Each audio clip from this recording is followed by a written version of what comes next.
Bonjour chers parents. Bonjour chers collègues. Bonjour chers encadreurs. Nous sommes heureux de vous présenter notre poème qui s'intitule Je vote ma mère. Aujourd'hui, je vote ma mère. J'ai inspiré profondément une enfant de mon cœur, je vote ma mère. Je l'ai regardé droit dans les yeux. Je suis dans pastel et je vais être mère. Je te maudis de m'avoir mis de mort sans peine. Vous m'écoutez choqué, vous avez l'air étonné, mais si seulement vous saviez. Si seulement vous saviez combien c'est dur d'affronter le regard de ses parents, les paroles de ses enfants qui me disent à tout champ. Et toi, il est où ton papa? J'en avais marre, alors ce soir-là, maman était en face de moi et je lui ai dit, mère, je te maudis de m'avoir mis au monde sans mère. Tous les enfants de mon âge savent à quoi ça ressemble de se prendre une baffe après des tracasses, de dormir dans le salon. Et bam, tu es retombé dans sa chambre avec moi. Moi, pas maman, je ne le sais pas et tu sais pourquoi? Parce que tu m'as mis sans peur. Oui, j'étais toi et je t'aime, mais n'empêche que la bête t'accueillait, tu aurais aimé la prendre avec un père, mais tu m'en as pas donné, alors je te maudis de m'avoir mise au monde sans peur. Et elle était là, me regardant dans le plan de l'œil, s'adressant freine et pas presque hypocritement, elle m'a dit Nyota, assieds-toi. Il est temps. Il est temps pour toi de comprendre.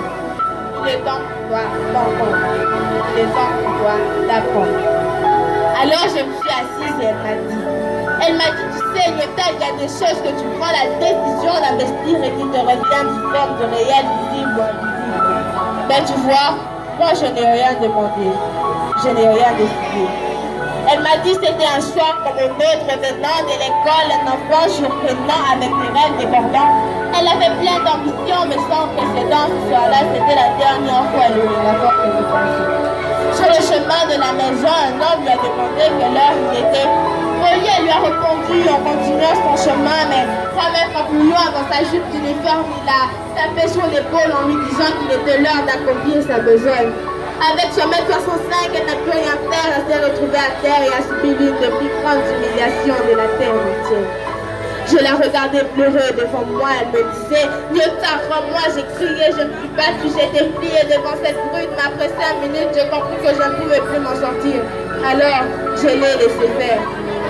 Elle la laissait faire parce qu'elle ne pouvait rien faire.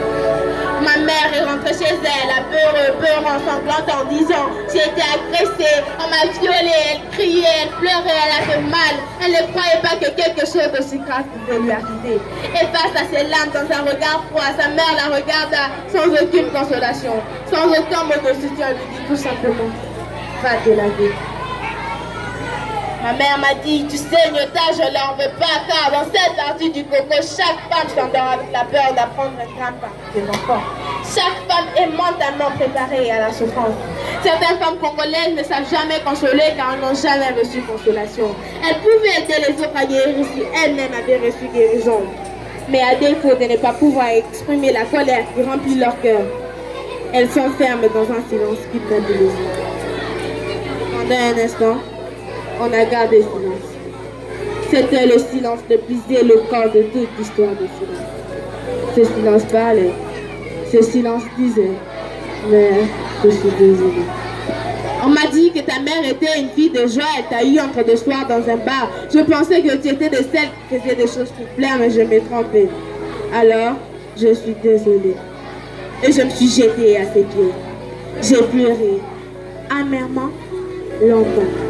Elle m'a prise dans ses bras et m'a dit Nyota. Je t'ai appelé Nyota. Tu as 50% du sang de ton agresseur de père, mais tu as 50% du sang de toutes tes femmes qui attendent justice. Nyota.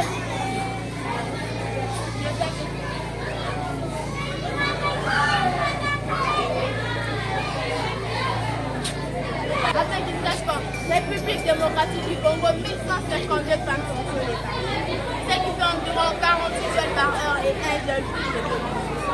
En plus de la douleur, la honte et l'humiliation que subissent ces femmes, victimes de l'exclusion de leur clan et de leur famille. C'est ce qu'on appelle la victimisation de la vie. Ces femmes même au centre populaire, le prédateur sexuel. Comprendre le droit bien demandé, mais alors je lui ai demandé pardon et enfin je lui ai dit mère, je te bénis de m'avoir mis au monde. Mère, je te bénis de m'avoir mis au monde sans père, parce qu'avec ça j'ai plus de vie.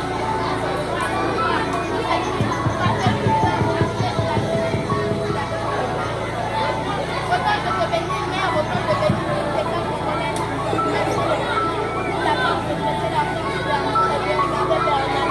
Qui s'ouvre sombre, mais rempli d'espérance. Je bénis la femme congolaise et celle qui n'a pas besoin d'avoir une nationalité particulière afin que les crimes qu'elle a subis soient entendus, reconnus et punis. Et s'il y a bien quelque chose que je voudrais te dire, mère, au nom de toutes ces femmes qui ont souffert, c'est je crois en la justice, humaine ou divine. Je crois que le jugement sera conforme à la justice. Sous ce ciel ou sous un autre, je crois que tous les crimes ne resteront pas impunis. Nous vous remercions de votre attention.